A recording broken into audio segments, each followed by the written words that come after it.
I feel good for taking the whole camp off. I had some adversity I had to face with a cut early in the training camp, so I didn't get to do any sparring, any live wrestling, anything. It was just running all camp and showing up on 4 weeks' notice. So imagine if I could do this to Robbie Lawler, one of the greats of all time, defended the belt 4 times, fight of the years, fight of the evers. So that's what I just did to him. No one's dominated him like that. So I know a lot of nerds around the world are probably spewing tears. So I brought the nerd tears bottle again.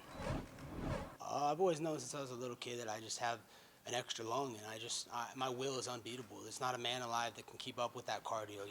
I build that cardio in the bedroom, and I keep it here in the UFC octagon. So, it was amazing to have the first family front row. They gave me extra motivation, being able to talk to Don Jr., talk to Eric Trump, talk to Kimberly Guilfoyle backstage before I went out. Just gave me that extra push to really go 5 hard rounds and be ready for anything Robbie Lawler threw at me.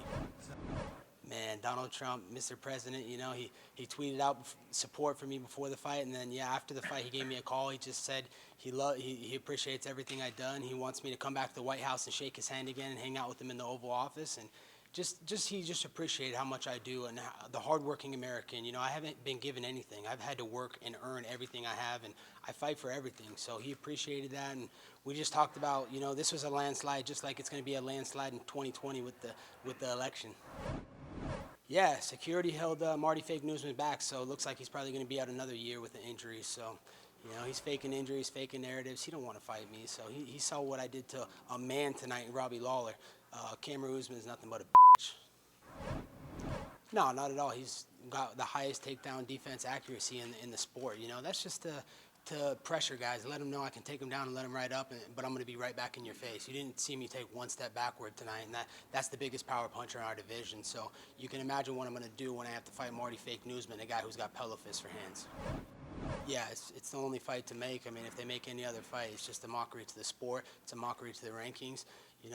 If you hate Tom Brady, it doesn't matter. If they win the AFC Championship, they're going to the Super Bowl. So I have one half of the belt. We need to unify this belt. And whether it be in New York, where Mr. President can come right down the road and see it with the first family again, or be in Vegas end of the year, these titles need to get unified. And he's got nowhere to run. He's got nowhere to hide. None of that bullshit in a wheelchair, and then the next day he's jumping guardrails at the Palms trying to get in my face. So he can't fake injuries any longer.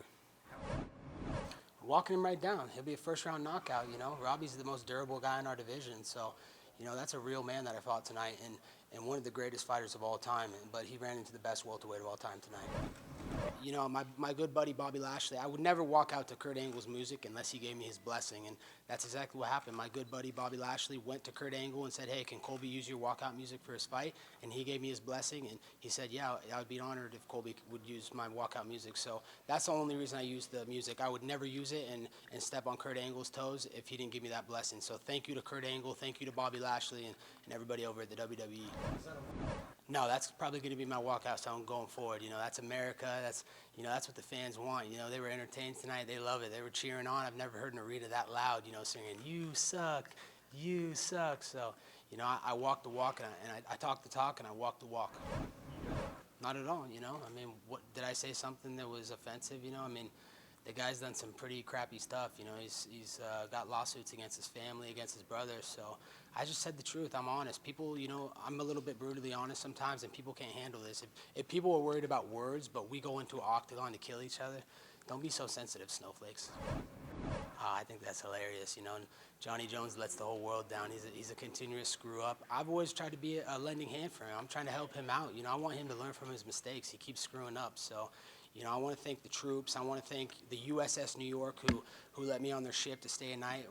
Come here for Fleet Week last time I was here, hang out with the Marines. I've been to Fort Eustis, Langley. I've been to a lot of Army bases. I had an airborne ranger in my corner tonight, Stephen Hodson, so I got to give a lot of love to him.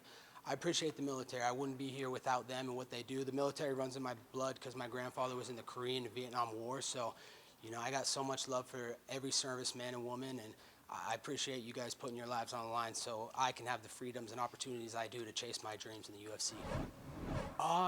We got to get back to camp next week and see how I'm feeling, and see how this cut. I might have to get this cut reopened and get a plastic surgeon to stitch the muscle to to the skin. So they did a shitty job when they stitched it up. I took a headbutt in training 3 weeks out, and I took this fight on 4.5 weeks notice against a guy, Robbie Lawler, that terrified Tyrone Woodley, that terrified Ben Askren, that didn't want to fight him, and he's already in shape getting ready for a 5-round fight.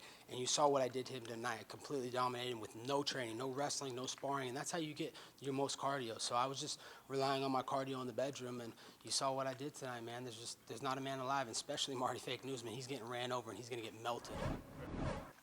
Yeah, things have always been cool. It's just business, you know. It's nothing personal, man. If you got feelings, you know, I said it all week. You know, he is a UFC champion, but by UFC I mean Ultimate Feelings champion. So if he has a problem with me, I said come settle on the cage, and we saw how that worked out for him. Yeah, we exchanged a couple words, you know. We're cool, you know. I just said thanks for the war, man. He's a legend in the sport, you know. But you know, no hard feelings, you know. It's just business, and I gotta do what I gotta do, and he's gotta do what he's gotta do. Yeah, I mean, what else could I do, man? I'm the first fighter in the history of the sport to go to the White House and hang out in the Oval Office. That was history made a year ago.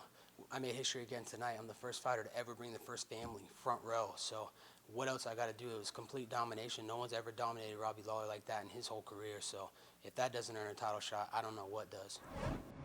Yeah, it was a lot of pressure on me. You know, the first family was in attendance. You know, Donald Trump, the President of the United States, tweeted me before the fight. And you know, the weight of the world was on me tonight. I had to carry this card. You know, I'm the one that was in Manhattan all week selling the fight, you know, doing 12 hours of media straight on Tuesday, and then doing 6 hours on Wednesday, and then another 4 hours straight on phone interviews on Thursday. So this was all on my back and all the pressure of the world, and you saw how I performed tonight, and that's with no training. So just wait till I get a full training camp. I'm fully healthy, and, you know, it's going to be a whole new Colby Covington. It's going to be Colby Chaos Covington 2.0.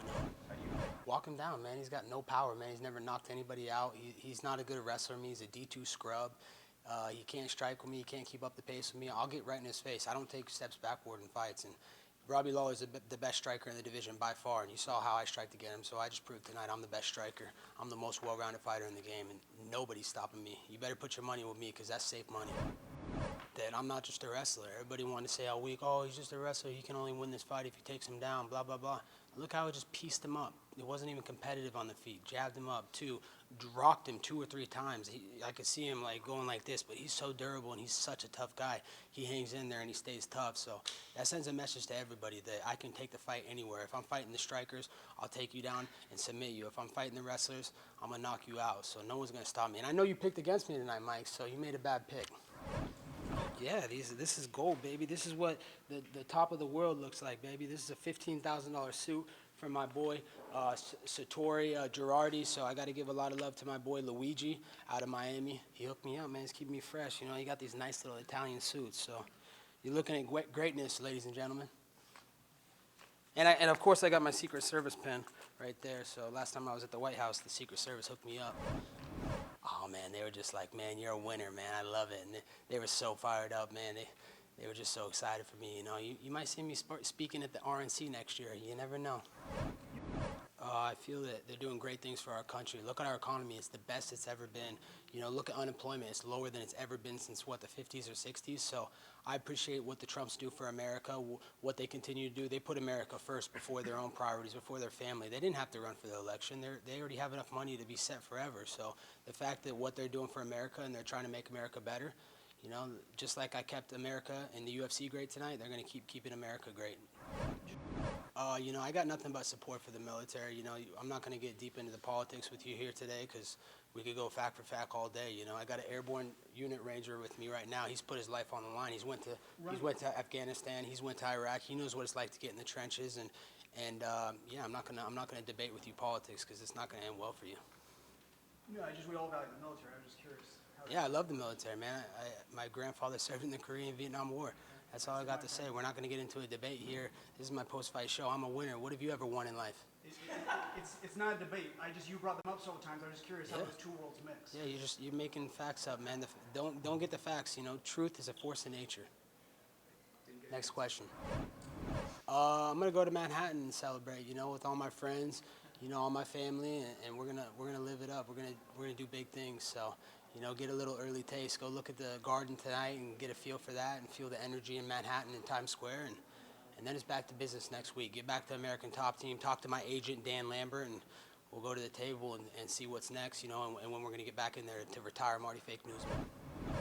Absolutely, you know, that's what I'm looking to go. I'm looking to be the first two-sport world champion in the history. To be a WWE champion, a UFC champion would be a dream come true. And you know, I did my little stint with Impact on TNT, so I'm familiar with the ropes of pro wrestling, and it would be a dream come true to go to WWE and link back up with my teammate Bobby Lashley. He's over there killing it. You know, he's probably going to go stranglehold Brock Lesnar soon. So hopefully I can get over there, do a little tag team with him, and we can get some good angles going. Vince McMahon, give me a call. You know where I'm at.